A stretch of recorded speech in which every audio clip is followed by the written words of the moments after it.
All right, El Salvador now is changing their tax laws to the better.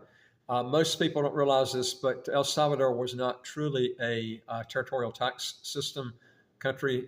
They actually used to tax money that was coming into the country. I think what happened was they taught some wealthy people that basically told them, if you really want to make this a pure, like a haven for taxes, you got to have a territorial tax system.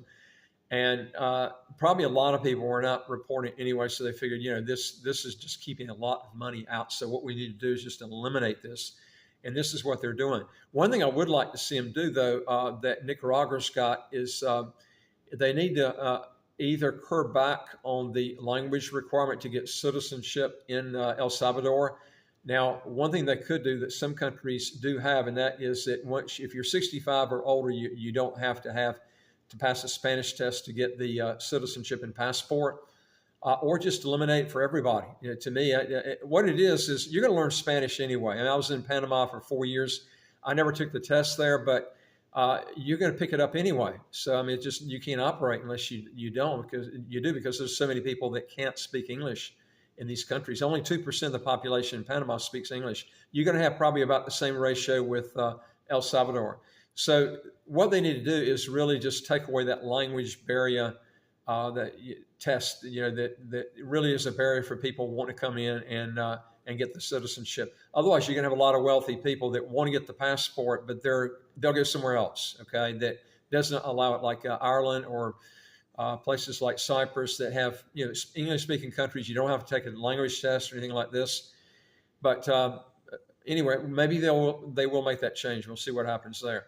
Now, the article in Binance and then Bloomberg came out with an article too, was talking about El Salvador now is going to eliminate the income tax on international investments and money transfers. Now, according to CoinDesk, El Salvador has removed income tax on money coming into the country from abroad. Now, President Nayib Bukele announced that Congress has reformed the nation's income tax law for international investments and money transfers. Now, reducing the rate from 30% to 0%, that's a huge change. Now, El Salvador was the first country to make Bitcoin legal tender and has been accumulating the cryptocurrency since September 2021. The Central American nation's treasury currently holds around 84 million in unrealized profit on its Bitcoin holdings. Now, this tax reform is part of El Salvador's efforts to position itself as an attractive destination for foreign investment in Bitcoin enthusiasts. Now, in December, the country introduced a law granting citizenship to Bitcoin investors who made a donation to the government. Billionaire investor Tim Draper recently praised the El Salvador on the Web3 Deep Dive podcast, stating that the nation has become the most attractive country in the world to live in just because they embrace Bitcoin. Now, Draper believes that within 30 to 40 years, El Salvador could transform from one of the poorest and most crime-ridden nations to one of the richest and most innovative countries in the world, thanks to its adoption of Bitcoin. Now, you probably, if you didn't know this, El Salvador had the worst homicide rate of any country in the world if you go back maybe around 5 to 7 years. It was really bad. They were like number one, and Honduras was number two almost every year. It was really, really bad. Now they've gotten their homicide rate and their crime rate down to like 30-year lows. I mean, it's incredible the difference that's happened there.